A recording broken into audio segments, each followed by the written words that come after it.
ভারতের সীমান্তরক্ষী বাহিনী বিএসএফ স্বাধীনতা দিবসের প্রাক্কালে বাংলাদেশের ভূখণ্ডে অবৈধভাবে পুশিং চালাচ্ছে, যা সম্পূর্ণরূপে নিন্দনীয় ও আন্তর্জাতিক নিয়মের বিরুদ্ধে।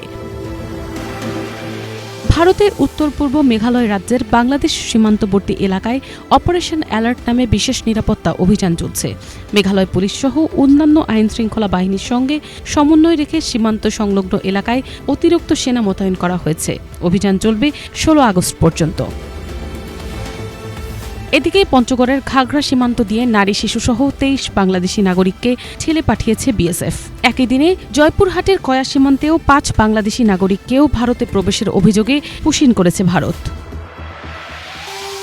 জয়পুরহাটে আটকদের মধ্যে ৪ জন নারী ও শিশু।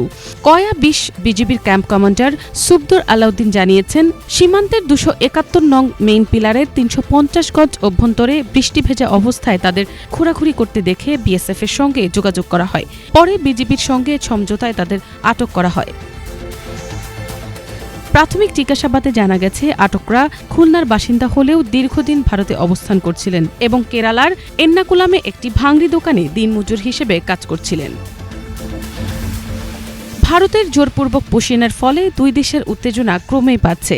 এরই মধ্যে স্বাধীনতা দিবসকে সামনে রেখে প্রতিবেশী দেশটির সীমান্তরক্ষী বাহিনীর বিশেষ অভিযানে এর মাত্রা আরও বৃদ্ধি পেয়েছে বলে মনে করা হচ্ছে। মিনালা দিবা, বাংলা ভিশন।